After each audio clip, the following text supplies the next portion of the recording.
mindful of people's time. We really appreciate you coming when you have so many other options on what you can do on a December evening, so we want to try to be mindful of that. So give everyone just a couple minutes to get settled, and we'll get started.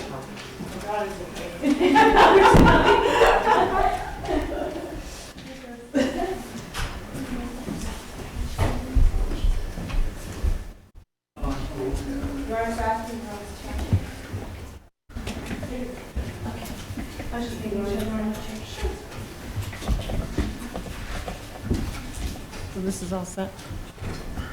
So, We're almost all set.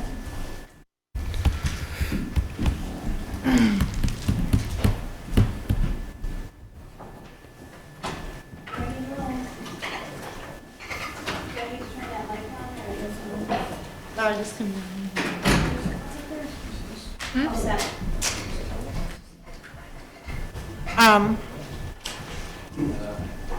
I'd like to welcome everyone to our Open Space and Recreation Public Forum. I am Carol Goodwin, the chair of the Open Space Committee. And before we start, I just wanted to take this opportunity to thank our town planner, Jean Boubon, and her assistant, Janae Lacey, for the diligent work on the Open Space and Recreation Plan now and for the past years. I mean, it's been years. And they've done a tremendous job. It's an amazing plan. I also wish to thank our new conservation agent, Lauren Vivia, and our new recreation director, Andrew St. George, for their support and their contributions. Lauren's done a lot, too. The Open Space Committee continues to focus on the following goals. Resource protection, community and habitat preservation, recreation opportunities for all our residents, all of them, and our visitors, and preservation of our town's character, which means our hillsides and the historic buildings and everything we value about living in this town. So now, to explain all these goals, here is our wonderful town planner, Jean Boubon, who has really done amazing work constantly. I mean, it isn't just now. It's every year updating our maps, doing with the help of Janae. And I can't thank her enough. So that's it.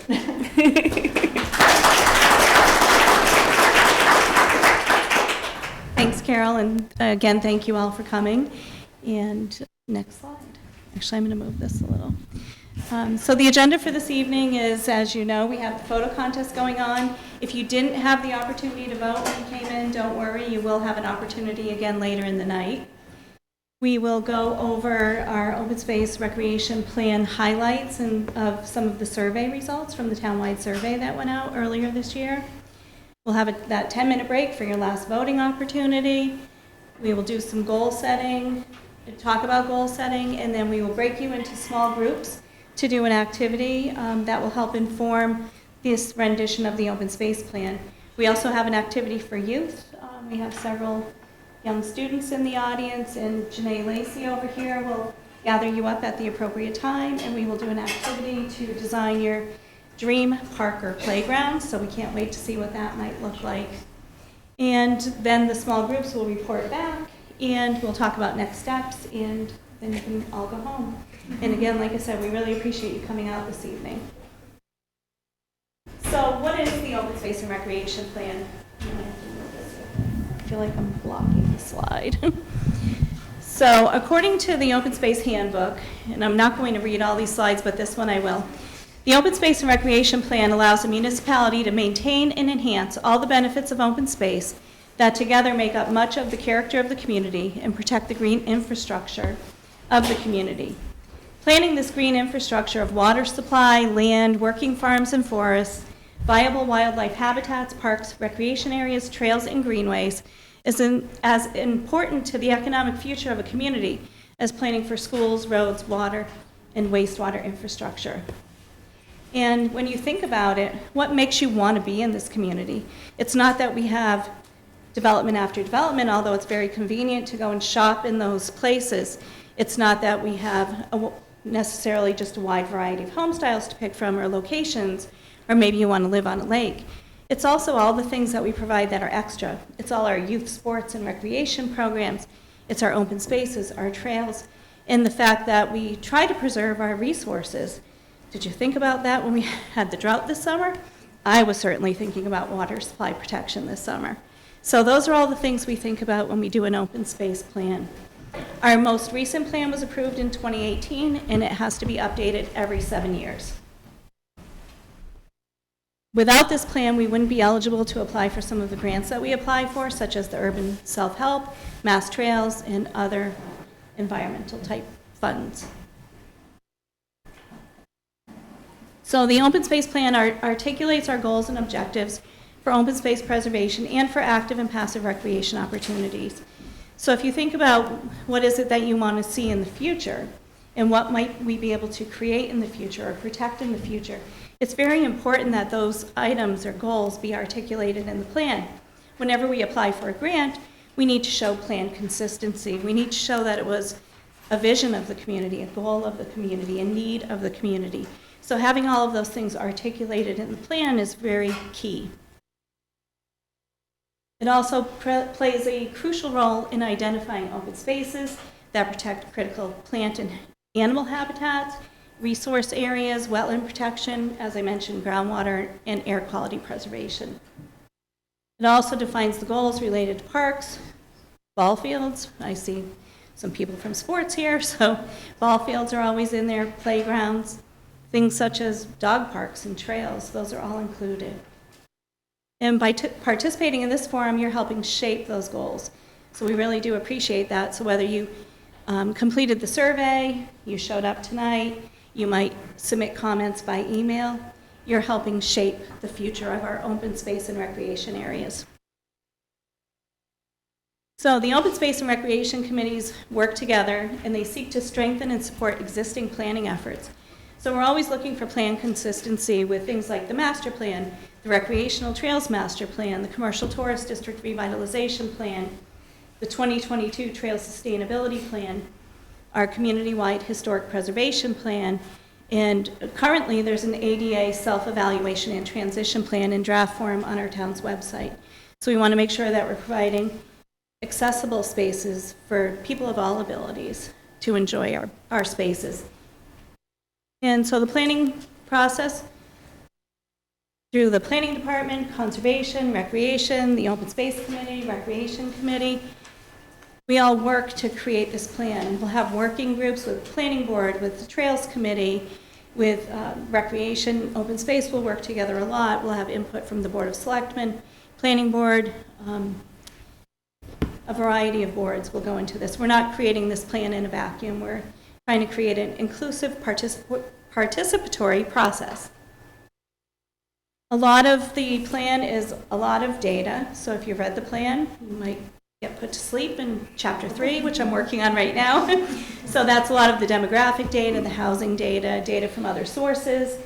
And we'll also look at any areas of environmental issues or concern. We'll look at our wastewater infrastructure, our water infrastructure, water quality issues, our inventory of open space, and we are required to do an ADA assessment of town-owned properties. So the ADA plan that I talked about in the previous slide will help us with that process this year.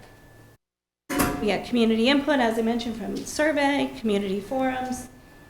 We will prepare the documents that will be reviewed and re-reviewed by the Open Space Committee, the Recreation Committee, other boards and committees. It will go to the Central Mass Regional Planning Commission and the Division of Conservation Services, and will get sent back with comments. And it would be very unusual that I could write one that ever got approved in one shot. There's always several iterations. And then review and acceptance. The Open Space Committee will accept the plan, and it will go to all other boards and committees, hopefully for their support, and a letter of support when we send it into the state for that final approval. Sorry. Very hot and dry. So in January of this year, we did send a survey to every household. I hope that you received it and that you participated in that. We had 471 surveys, so about 4.7% of the community responded to the survey. We will post the survey report online. I have redacted a few not so nice comments and some personal information. So when you see the black things, that's what those are. So it's an open forum. People can write what they'd like. So that will be up on the website. On our open space section of the website, we will be posting all of these working documents so that you can kind of keep tabs, review, and provide feedback as we go along. And then my last slide before I turn it over to Andrew, this is just a glimpse of what goes into Chapter 3. We look at, like I said, a lot of the census data, basically. So I think age is one of the most important things we can look at when we're considering an open space and recreation plan. The age groups of our population will really dictate, what do we need? What do we need to plan for? What do we need to think about?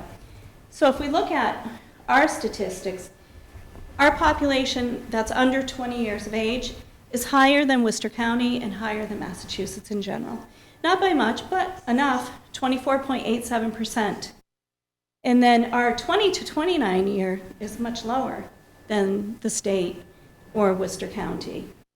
And then if you look at the others, the 30 to 39, we're slightly below, 40 to 49, slightly below, and 50 to 59, we are actually quite a bit higher. So we're seeing our population start to age.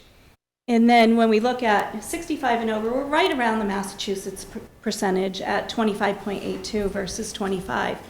But if you think about that, so we really need to be looking at, what are we providing for our youth, the 20 and under? How are we going to keep adjusting as that cohort ages?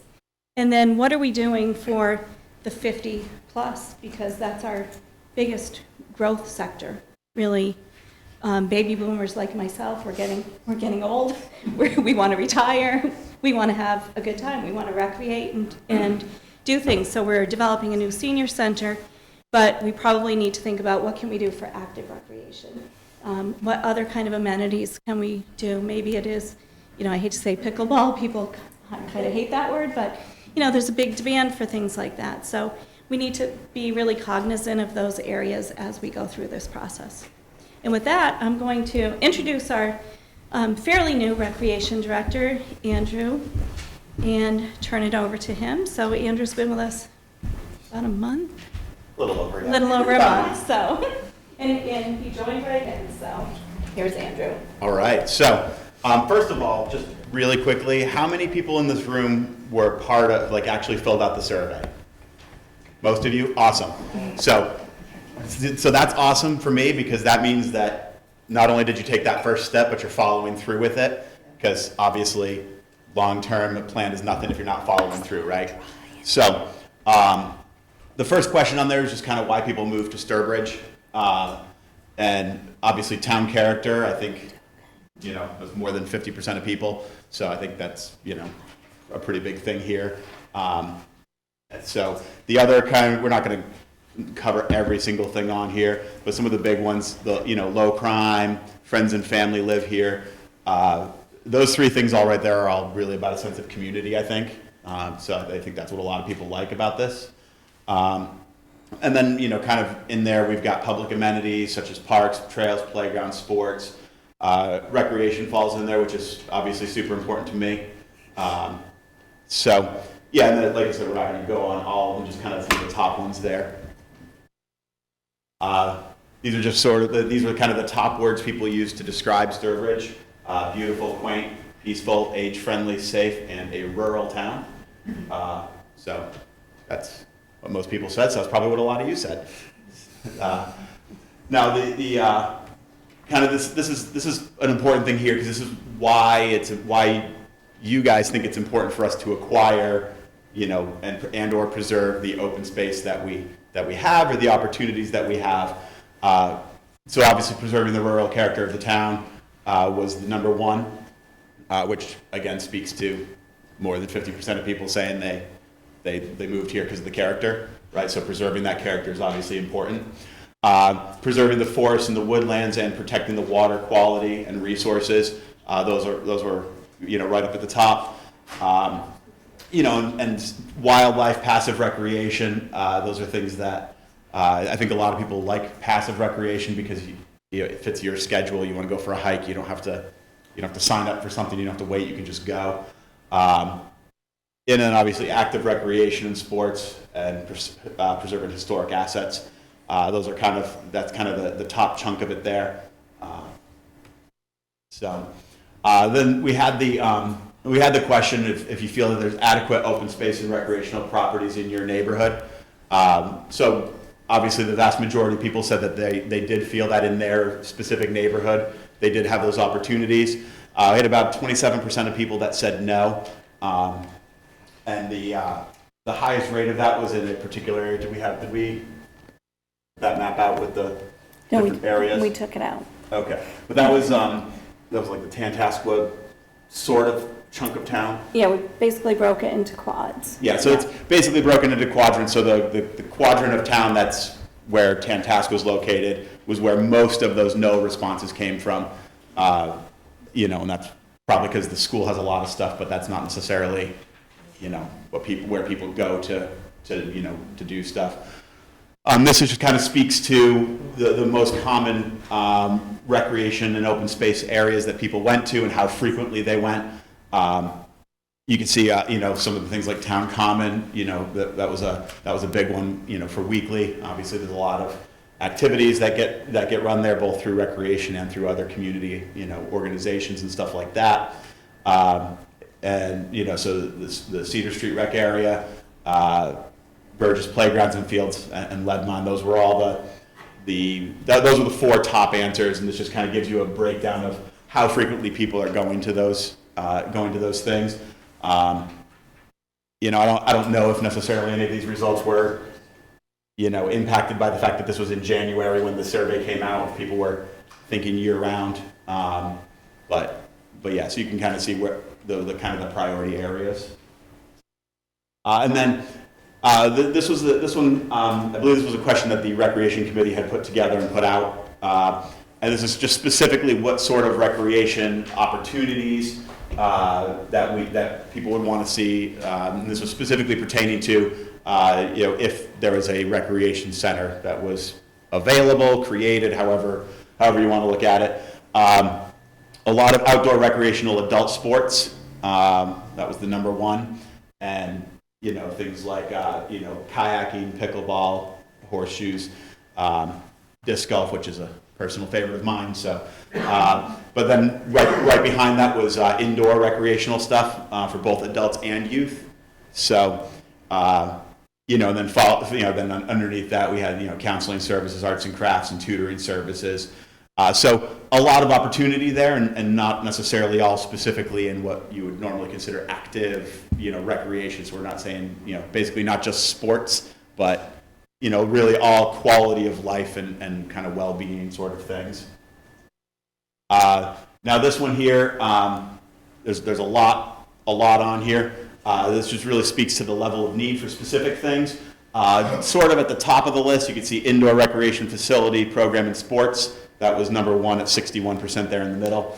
And all the way off to the right side, I think was the second most, which was walking and running trails. So, you know, beyond that, you see kind of parks, hiking trails, bike trails. Those are, and then, and playgrounds. Those all kind of fall in the above, indoor swimming. Those all fall in the above. 50% of people said that those are the things they'd like to see. So that obviously is important because that helps, you know, helps me, it helps the Recreation Committee as we're trying to make decisions on what to do, helps us see what people are actually looking for in the recreational side of it. Now this was kind of pertaining to how important parking is at these facilities, right? Whether, you know, parking lots, accessible stuff like, you know, to get to the places.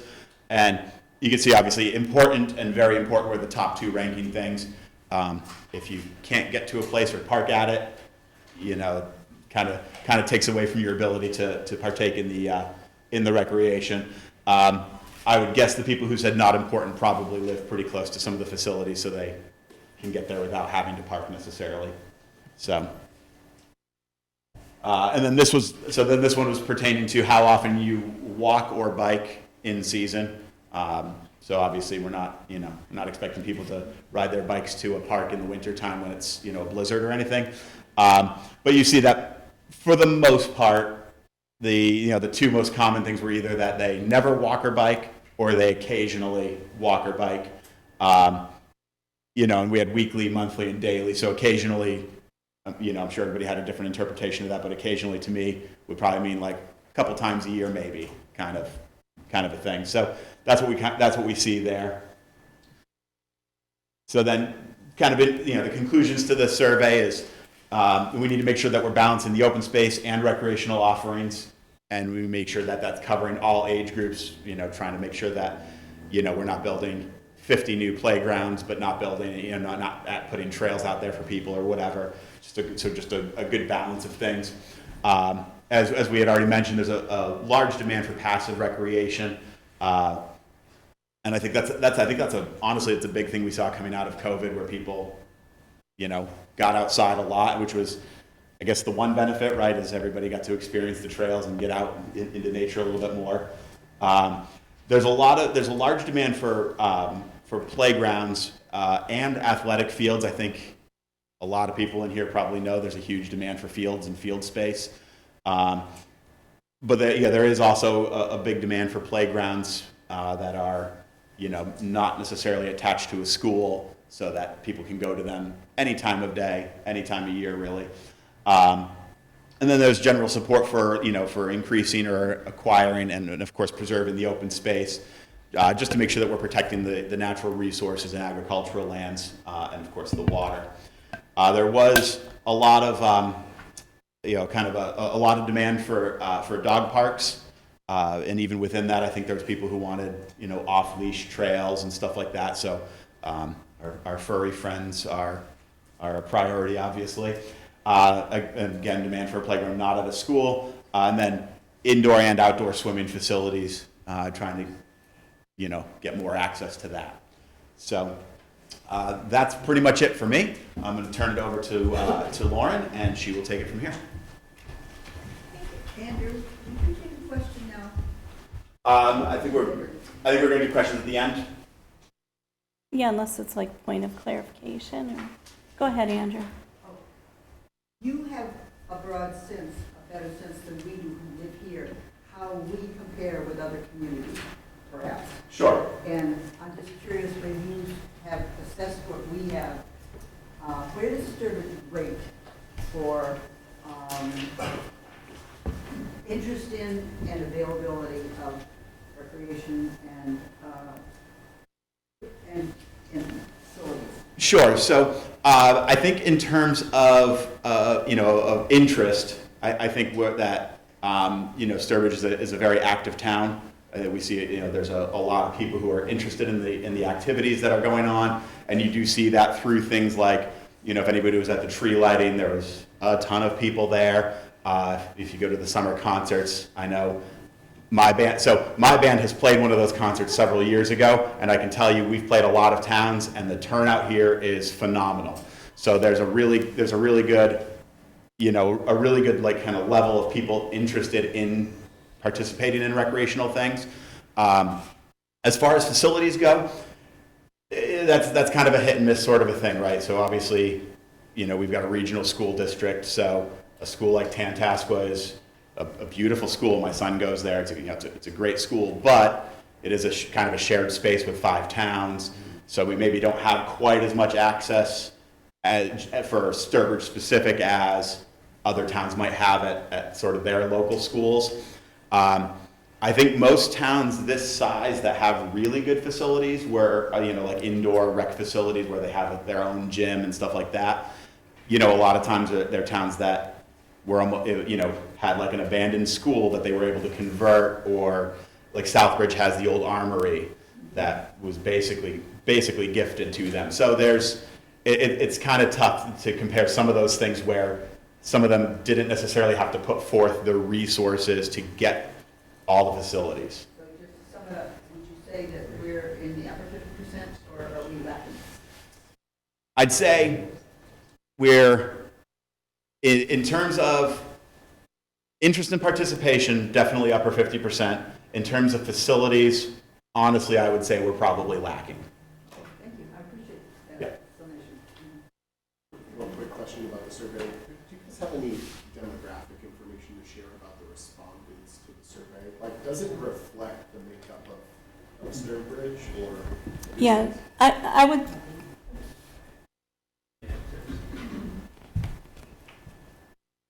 we do have demographic data for that, and I would say it does reflect the makeup of Sturbridge.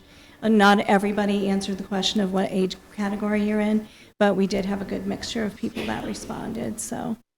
And then I think with that, I am going to ask that you hold questions to the end so that Lauren can get through her part, but that's okay.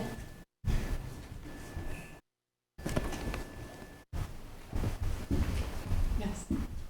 I'm just wondering if the study that you've done made any correlation between the years for 2018, and then 2019, 2020, 21, 22, in terms of the volume and use of the trails. And then maybe a slight drop off, but I know that when I started walking on the trails during those years, it was just packed with people because this is the only kind of, or one of the avenues of communication during COVID, and they jumped at the opportunity. And Tommy Chamberlain, I had a conversation with him about it, and he said, I've never seen the number of people during this time, and I'm wondering if you noticed the same kind of thing, because in what you've done in your research. So Chris, actually, the section that I'm writing right now, we're actually doing a section on COVID and the impact that it did have on our trails usage. Because you're right, we saw a significant uptick. It was the one opportunity people had to get out in the fresh air and social distance, but still see people. And then also, I think, too, a lot of people were, homeschooling, so they needed the opportunity to get out of the house with the kids. So yes, absolutely, we are going to reflect all of that. We have really good trails data on who uses the trails and how many people visit. So we'll have a robust section on that. And with that, I am going to hold questions so that Lauren can do her section. Thank you, Jean. Right now, my section is pretty short. As you can see, we have a variety of beautiful photos that were taken by Sturbridge residents on the side here. The photo contest opened mid-October, and we closed it just before Thanksgiving. So thank you to everyone who participated that is attending today, or anyone that's watching. We are going to be taking a break in a quick moment, but just to kind of go over the photo contest, it was open to Sturbridge residents. We had a variety of age categories, starting from our under 13 category, our 13 to 19-year-olds, which unfortunately we did not get anyone that participated for this round, 20 to 34, 35 to 64, and 65 and up. So if you did not get a chance to vote when you first got here, please take the envelopes that you received when you checked in and fill out the ballots and drop them in the cups. Don't forget to do the best of show over here. We're going to be tallying those up during our group activity, but giving you one last chance to vote here. The winners will get announced by the end of the night, and anyone that is here will be given their lovely award. And then the best in show is actually going to be featured on the cover of the next open space plan. All other photos are going to be part of this plan as well. So thank you to anyone that participated. And I think that being said, we can take our break. I would also recommend if anyone gets a chance to walk around the back wall, we have some maps that Jean spent a lot of time working on in cooperation with the Open Space Committee. We will be doing an activity later on using the open space map, which is the first one closest to the doorway. So just take a look at those and look at some of the opportunities that we have, some of the open space we have, and the uses that are currently going on. Are those maps available online somewhere? Yes, actually, all of those are in our current open space plan, and I will be breaking those out and putting them on the open space website as well, so that you can kind of see what we did last time, map by map. And then I do apologize, we had to add another row of seating, so it's not very accessible to get into the back, but We will make those available online if you're not able to view them tonight. If you left your email address with us, we will keep you on our email list, and we can send you links and updates as we go through this process. So cookies and water, please help yourselves. They're guilt-free today, and do your voting. Sugar-free. We'll be back in a minute. I actually took all the calories out myself for you.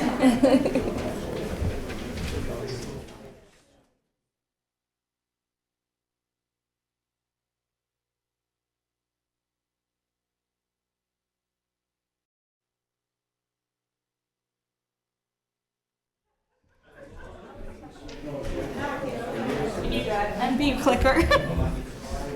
Stop your timer so it doesn't. All right, thank you, everyone. I hope you all had the opportunity to vote, take a look at some maps, and we again appreciate everyone's participation. We did touch a little bit on goals when Jean was going through the overview, but just kind of to go back a little bit, our goals that we set in the plan, it's a very important aspect of the plan itself. The way that we have them is kind of overall goals and then different breakdown points to get from point A to point B. The goals are essentially setting our 7-year action plan. As Jean mentioned, the plan's good for 7 years, so we're kind of setting with each new goal set. The Open Space Committee and I believe the Recreation Committee got the opportunity as well to go through the goals from the last plan to see what we accomplished from those goals. What is in there now may not be the same goals that we have in mind for the next set. It's, you know, priorities may have changed, needs may have changed. We may have accomplished some of those goals that are a great thing to check off the box. So now we'll move forward into setting our new ambitions for the next 7 years.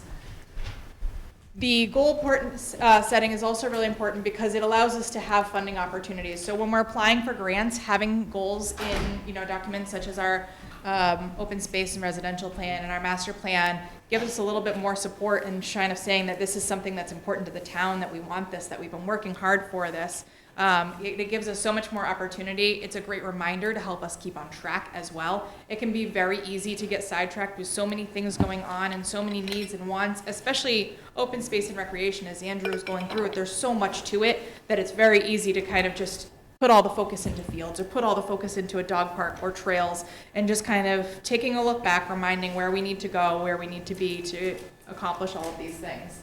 And it gives us, you know, kind of that project strategy and working through. So as I mentioned, kind of working from that point A to point B. So, you know, if a goal is improving trails or building new trails, where are we looking to get them? Are there certain regions in towns that we need them? If we're looking for fields, what do we need to have those fields? Is it funding? Is it space?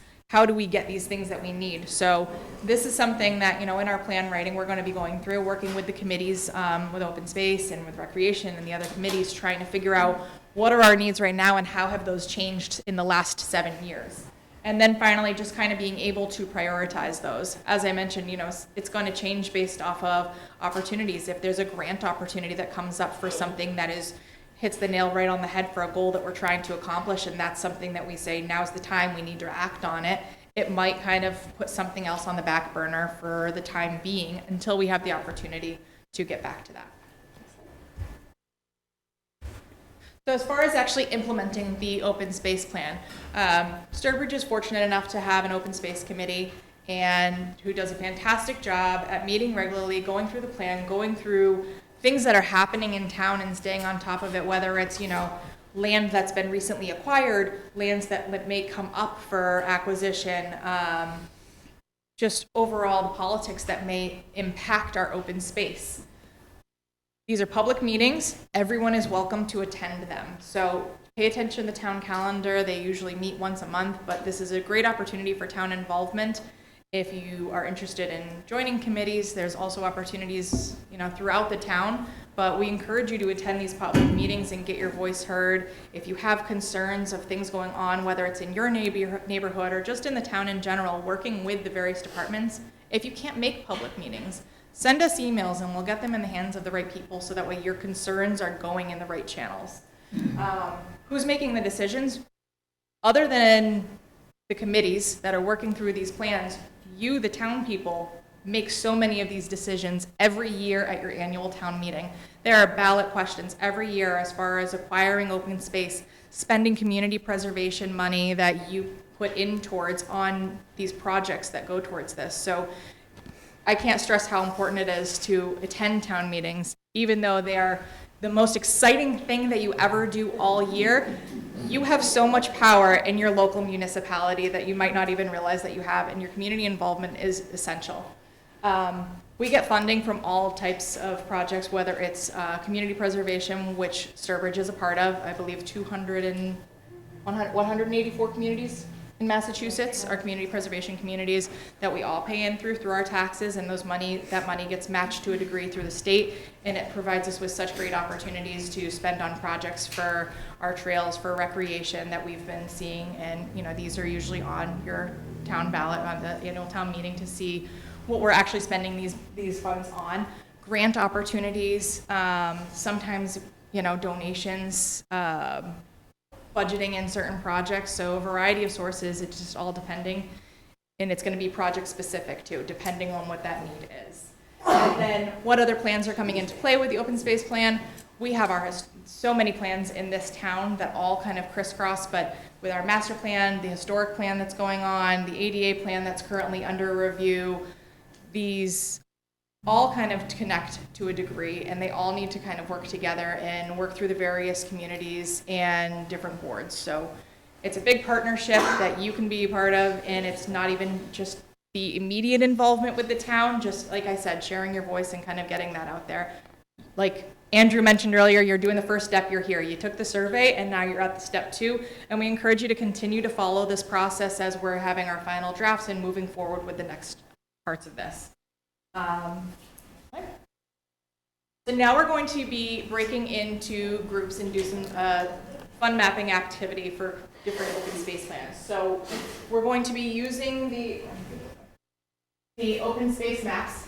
Each group is going to be getting one of these, and you're going to be identifying different areas and what you would see, and what would be a good spot for a dog park, what would be a good spot for a field, and kind of how would you envision this? What do you think it really needs? And kind of you do the planning. Tell us what you think you want to see, how we can make it happen, and then kind of where it goes from there.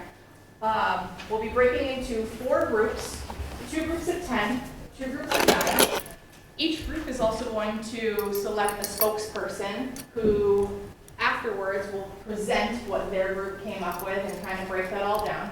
We are going to request that any of our committees that are here today, open space, parks, any other committees, that you divvy up as well and kind of join different groups. And going on the map too, looking at any challenges that you might see, if there's certain areas that you think need more things, list all these going on. Everyone's going to be assigned a person, so you will be working with, one group will be with Aaron and Andrew, who are going to be staying in this room. Jean is going to be taking a group into the back conference room here, and I'll be going into the front conference room over there. So, And the kids. and we've got kids in the kitchen that are going to be doing an activity as well and trying to design a great park space. So we're really excited to see what they're going to come up with too. They've got a catalog that they're going to have back there of actual things that they can purchase. So we're really excited to see what they come up with and get some, involved with it as well. So that being said, if we can try and do this as expeditiously as possible and just start dividing. Again, 10, 10, and 9. So back room, 2 groups in here, and 1 in the front room.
playground to you.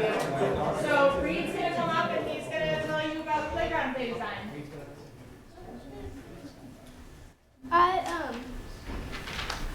I put a football field, a soccer field, a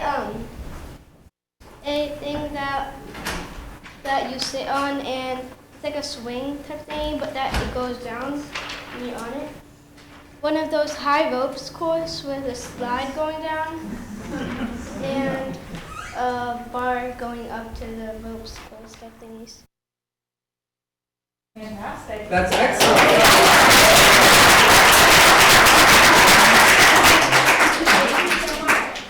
We need to make that vision a reality. Yeah. I was gonna say, unless you guys can take off, we've got a plan.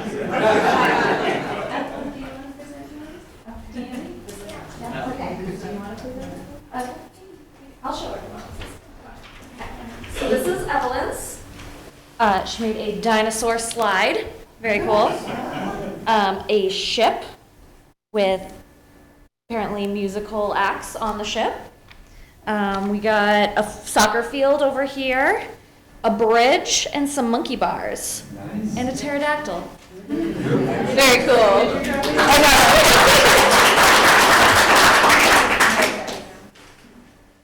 Danny's. Danny, you're gonna have to help me here. He's coming up. Okay. Come on, Danny.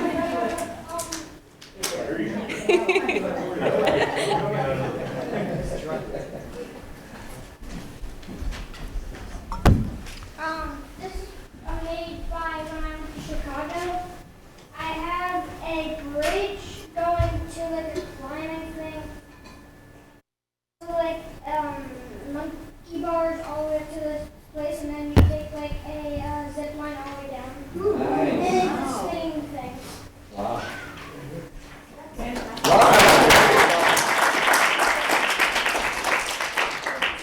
Like to ask the parents, may we have permission to put the drawings in our open space plan? Great. Great, thank you all for your participation. So then we'll call each group and have a spokesperson for each group come up. We'll just request, that respect for everyone's time. Just try to keep them brief and we won't be questions for this portion. We'll start from the back to the front. So if we can have my group, that was in the Minuteman. Kathy, if you wouldn't mind just kind of summarizing. And I'll hold up a map just for conversation purposes. My name's Kathy Peterson, and we talked about the Shepherd parcel, which is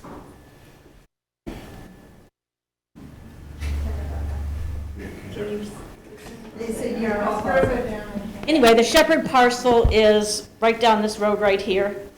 And we would like to put a dog park there and a kayak launch.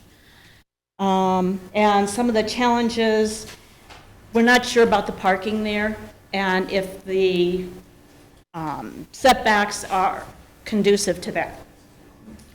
Tom Barnes parcel, we'd like to do ballparks. That's by the DPW, behind the DPW. And challenges there, it's been turned down a couple times. All the funding's there, all of the engineering designs have already been paid for, and we need to get people to get in and vote yes for that, because that needs to get passed. Visitor Center, that's one of my ideas, at the, what do you call it, Paw Building? Paw Plaza. Paw Plaza. I'd love that building, and it would be a fabulous place. It's privately owned right now, but it'd be a fabulous place for a visitor center. You'd have access to the Grand Trunk that's going right behind it. We could put a kayak launch and a doggy park there. It would be a beautiful place for a visitor center. Challenges, of course, it's privately owned. Let's see, Dowdy parcel, privately owned again. Dowdy is up off of Dowdy Road. And again, privately owned, and the developer does not want to sell, even though he can't build anything on it, he doesn't want to sell it. Has he been approached lately? Who knows that? Who knows No, that? I don't know, we haven't approached lately. I mean, only town administrators can approach people, the owners. We are, open space isn't allowed to approach them. It has to be done through the town administrator. And we danced around it for the last couple of years, but if we hear, people say they're interested, it gives me a reason to approach her and say. It would be, I think it'd be a beautiful place for ball I think it would fields. be worth approaching. Okay. We talked about fields, that'd be a good location for fields. Yep. We also talked about, there's some unauthorized trails or trails that people have just made through the years around the Burgess area that would get people off of Cedar Street, and how we go about getting those trails. They're on town property, but how do we get those involved with the trail committees? And there was one other, the beach park. Where was the beach park? Streeter Beach. Getting that set up for open space for the town beach. You've been trying on that one too. We have been working. And that's it for me.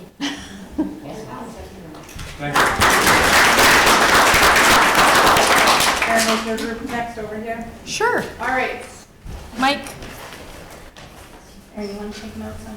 Sure. And I'm Mike Omovitz. That group had a ton of super concrete ideas. We did not have super concrete ideas. What we talked primarily about was kind of how prioritization should happen. And we talked a lot about how, over the years, how votes have, or how projects have come to get to a vote and failed. So, in terms of paths forward, we talked a little bit about whether we could reevaluate previous proposals, right? Like, we centered primarily around athletic fields for our discussion, just based on the makeup of the group. But we talked about, for Town Barn, what caused that vote years ago to fail? Was it a lack of education from the people that, would have otherwise been at the meeting? Was it the proposal itself, right? Was it something that was just too much money, would go too far? We talked about at the Cedar Rec area, I think there was a proposal years ago to turn that into athletic fields. Could a smaller dollar project still be a good fit there, like a dog park or something like that? We talked a lot about how many of the good spaces in Sturbridge for some of these projects are privately owned, and how to tackle that. And then also whether there was potentially a path for like a private owner to develop some of these spaces Sturbridge needs, and maybe for the town to lease those spaces or things like that, just for the sake of, getting something done, frankly. Anything else, Aaron, that I'm working with here? Plimpton property. 15 acres. Oh, 15 acres in Plimpton. I learned that parcel was purchased with active recreation needs of the town in mind. It might be worth understanding current status of that space and whether there's any opportunity now. I think that's it. Thank you so much.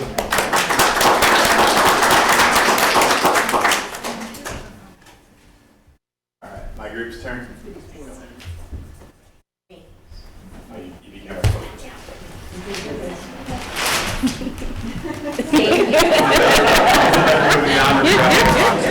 I don't know. So my name is Becky Gendro. So our group, we had a lot of overlap with the first group. One of the things we first started talking about were different swimming opportunities in the town. The town looking at having discussions about access to Streeter Beach again. So looking to get the town to start pursuing access there, resolving the access issues with the adjacent commercial property owner, because there have been conversations with Army Corps, so there is some, they are very open to the use of that area. They are open or not? They are open, yep. It was discussed that maybe, in order to get like town people on board with that, maybe the town should look at having maybe like an open house day down there so people can actually see what the facilities look like there, because there's still picnic areas, there's still beach access, and the bathrooms down there is, I guess, so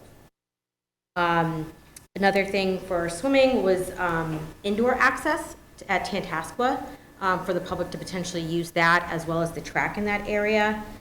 We talked about active recreation opportunities, the need for parks and playgrounds outside of what's at the schools right now. There was some discussion about targeting maybe smaller parcels. It doesn't have to be a large parcel. That maybe that you could find like pocket park areas in different neighborhoods that could be opportunities. It was discussed about could there be a playground at or near the Riverlands property, looking at the conservation restrictions on the properties, the different allowed uses can prohibit some of those type of things, but maybe there's some adjacent parcels that could have that opportunity. Brought up the Heinz Farm. We did remove the cabin on that property, and there is some allowable use there for some educational purposes, so that could be, there actually was an Eagle Scout who was interested in doing a project there before, so there could be a small opportunity to do little things like that at some of our properties. We talked a lot about Town Barn, revitalizing the plan, and or looking at a different plan that might allow fields, but other opportunities for families when they're down there. So if you have, one of your kids is playing a sport, but you have other kids that are there, they might have an opportunity to go to a playground or have some trail access in that area as well. I think there was a little bit of a discussion about dog park. It's also mentioned that the parking should get fixed down there. Talked about looking at opportunities for land purchases for recreational uses. So maybe thinking about properties that, could be coming available or might be available as opportunities, as well as thinking about, maybe Chapter 61 parcels that maybe will be coming out of, that protection at some point in time when the town does have a right of first refusal, like kind of thinking about those parcels maybe proactively before, we're in a position where we're competing with a developer for the property. We talked about the Fisk Hill property. Could there be opportunities for a playground there or other uses? That one was purchased for passive, I think it was just recreation, so it does have the opportunity for active as well as passive there. So are there any, what's that? I think so. I think I remember Penny getting up and saying just recreation, so that way it wouldn't be limited, but what opportunities are there?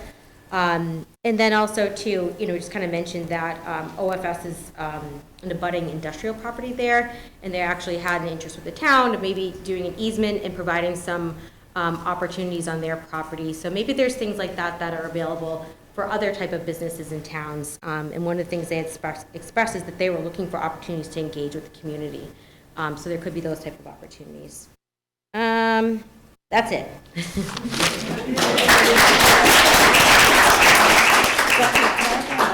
Oh, yeah. And then lastly, Jean's group. Yep, Rory is.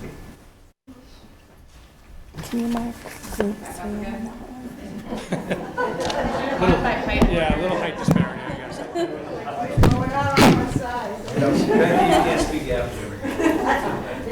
All right, my name is Rory Fitzgerald. This is actually my first real town meeting. I've lived here for like 5 years and just got involved with football, and then, leading me to branch out into other parts of, being involved in the town. So, I think a lot of what we talked about is going to overlap with, fields and recreation, right? Obviously, I've got my football shirt on. Football is, my sons both play, and, just seeing the lack of, dedicated practice space, that you're kind of fitting in, practice where they can. I know Town Barn's been talked about a lot. We talked about potential, maybe it was budget issues. I guess proposals keep getting voted down, things of that nature. So where can we, look to either, maintain, we need to maintain the fields and, ideally, revitalize them, because I don't know if you've been down there. It's just dirt. It's dirt. There's, crevices and little places for them to, roll their ankles and things of that nature. And, we talked. Town Barn? Yes. Yep. Yeah. Town Barn. Yeah. And, parking came up. It's just all dirt. All of it is dirt. It really. And, talking about, and as far as parks go, right? I know we talked a lot about the ADA project, but as we learned that ADA is just really base minimum of what should be accessible. There's seemingly a lot more we can do there. Katie, I know, had some pretty good info there. None of our spaces currently comply with the bare minimum. And then we're doing this study, which will open up a lot of grants for the town to fix things relative to meeting the bare minimum, but the bare minimum is the bare minimum. So we should think about maybe going beyond that. Yeah, so, absolutely, and we heard it talked about before, potentially when we, potentially revitalize something like Town Barn, having something there for, the siblings to do, right? Because I've got a 5-year-old, and when my older son's playing football, it's a challenge to keep him entertained down there. He's throwing rocks into the woods. Like, that's basically what there is there for him to do. And when there's not softball, we'll go play on the bleachers. But there's just not a whole lot of, recreation outside of what's going on there.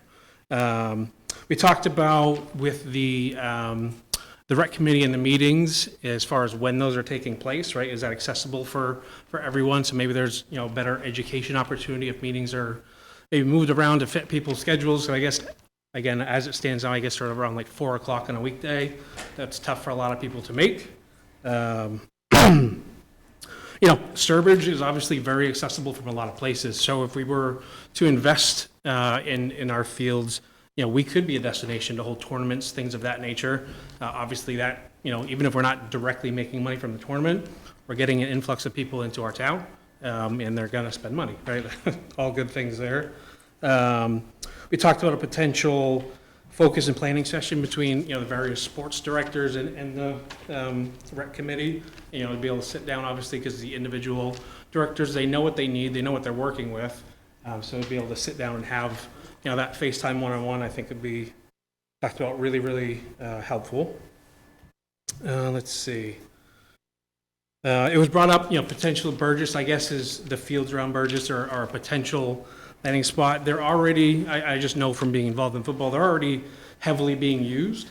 So I don't know what that would do as far as opening up more space. We're already utilizing that space pretty much to capacity.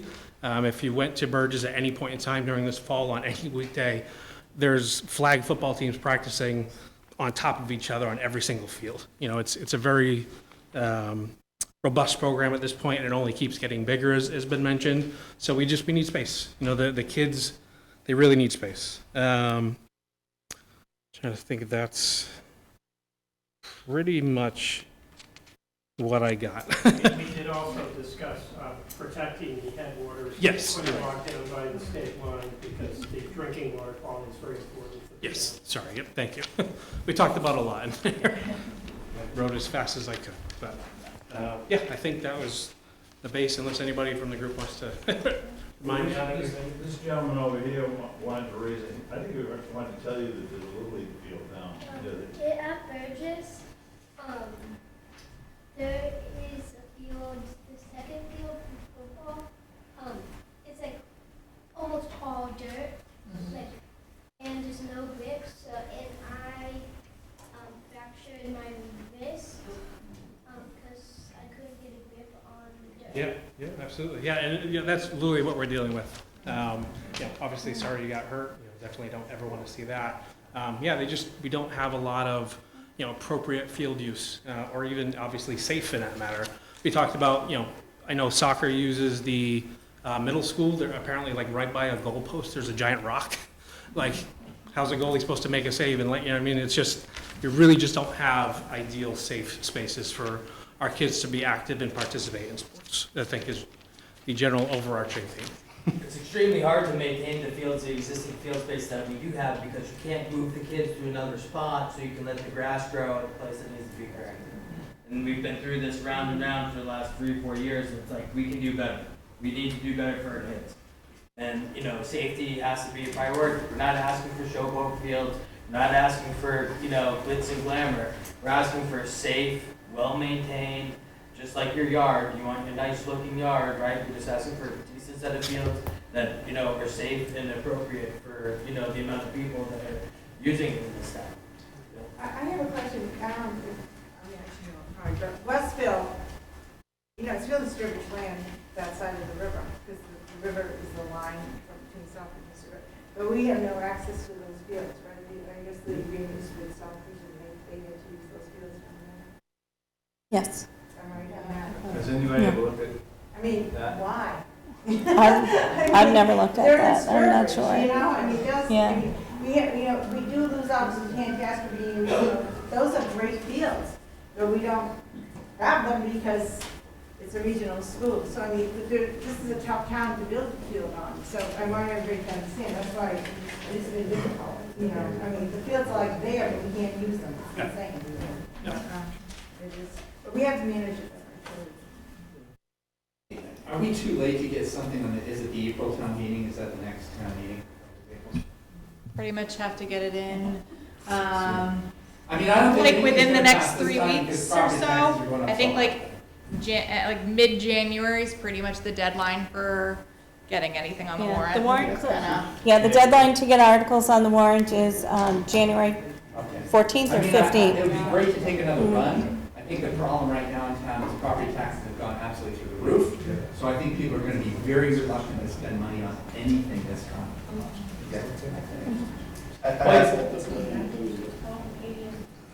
Well, I think one of the things we should really look at is getting a subcommittee together, you know, with people like myself, my friend Eric Morse, who's a civil engineer, also owns a local construction company, you know, Chase Kabinski, you know, Tesla's, like. Chase voted down. Yeah, well, yeah, let me, He's a good candidate. yeah, thank you. So what I want to do is actually get people involved that know how to get these things done, that are in the industry, know how to do it efficiently. So when we actually go before the town, we have a good proposal. When people stand up and ask questions, those questions are answered articulately. Because that never happens. You know, I was at the last town bar proposal, and I got up and asked questions, very simple ones, I thought, and no one had any answers.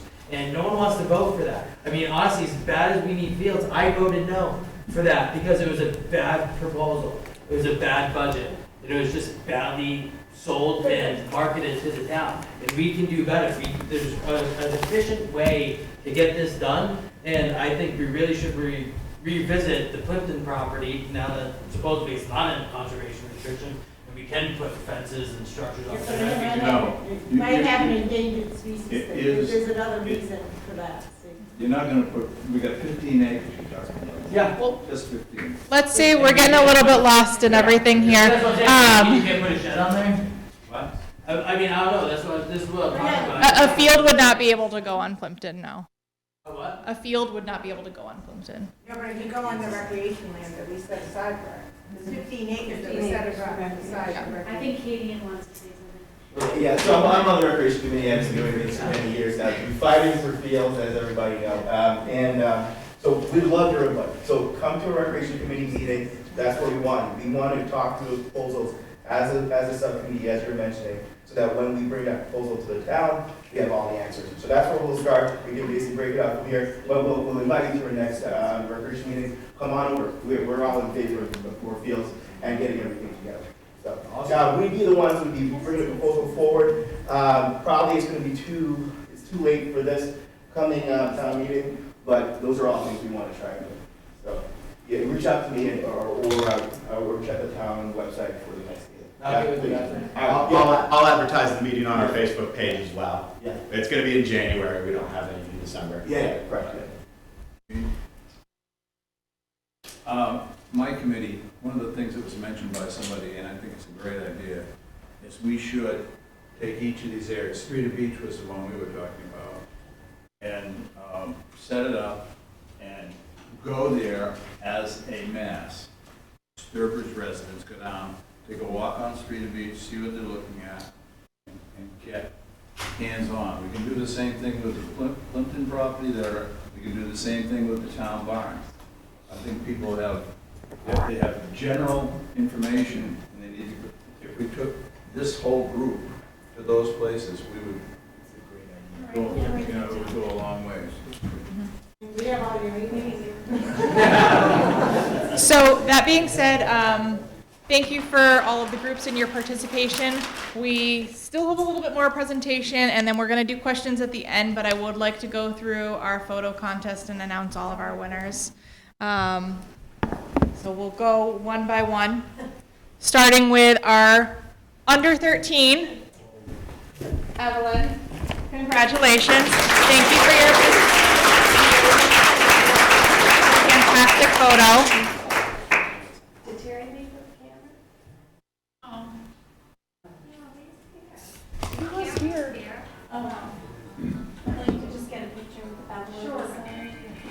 I'll take it. I think Terry's. Pretend like you're getting Terry. your prize again. Oh, there he is. Terry. Here, we'll pose again. I'm gonna hand Evelyn her prize for the first time.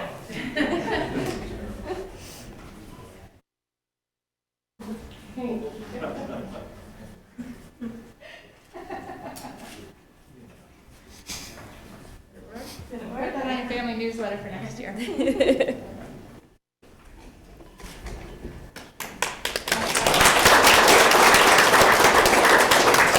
For the 20 to 34 age category, congratulations to photo number 2, Laura Adams.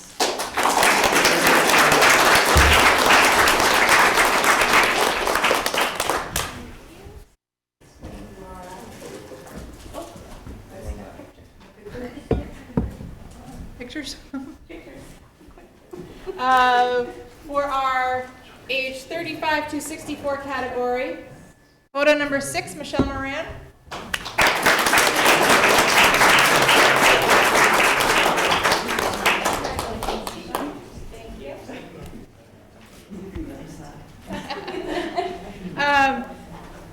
And for the 65 and up category, photo number 12, Tom Chamberlain, who is not present today.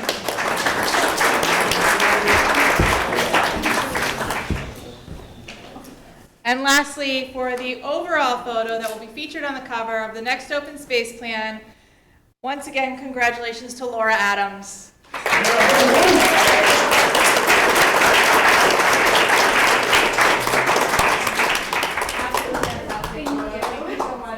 Oh, Laura, wait, we need to get your picture. It doesn't count if it's not on, picture. Picture didn't happen.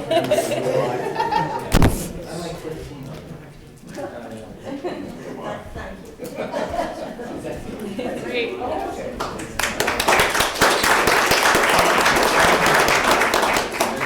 Like I said, a little bit more of our presentation, and then we'll open up for questions. So we kind of went through this earlier, but what our next steps are. Right now, we're currently working on rewriting all of our chapters. We're working with different stakeholders and different committees to try to get the updates that are needed.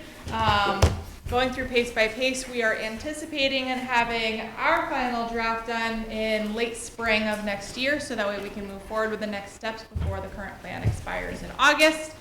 Then we'll be submitting the plan to our regional planner, CMRPC, and to the Division of Conservation for review. We'll await comments from them before we can get our final approval. This may be a little bit of back and forth in between, and then final review and acceptance of the initial plan, where we'll be able to have our new plan going forward and kind of get working on all of these things. Everyone's feedback has been absolutely essential to this whole process, and we definitely welcome you to continue this journey with us. I don't know if you want to say anything before you go into questions.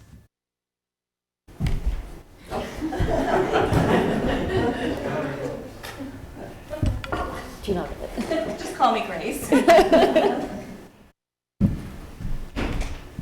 No, I guess just to really reiterate and thank you all for coming.